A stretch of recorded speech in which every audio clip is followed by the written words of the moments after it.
Merhaba arkadaşlar, yepyeni haberlerle karşınızdayız. Afra Saraçoğlu Mert Ramazan Demir ile ayrılık iddialarına net yanıt verdi. Afra Saraçoğlu Paris Moda Haftası dönüşü Mert Ramazan Demir ile yaşadığı ayrılık iddialarına son noktayı koyarak açıklamalarında bulundu. Ünlü oyuncu Afra Saraçoğlu Paris Moda Haftası'nı döndükten sonra İstanbul Havalimanı'nda gazetecilerin açıklamalarında bulundu.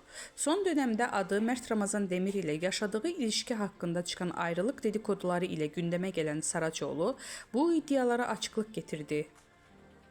Saraçoğlu yeni projede olan Abi dizisinde başrollerini paylaşacağı Kenan İmirzalıoğlu ile arasındaki yaş farkı hakkında sorulara da yanıt verdi.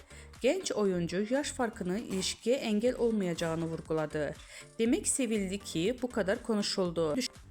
Yaş farkının bir problem olacağını düşünmüyorum dedi. Gazetecilerin özel hayatı ile ilgili sorularına da açıklık veren Afra Saraçoğlu, Mert Ramazan Demir ile olan ilişkisini sonra erdiğini şu sözlerle doğruladı. Artık bitti gitti.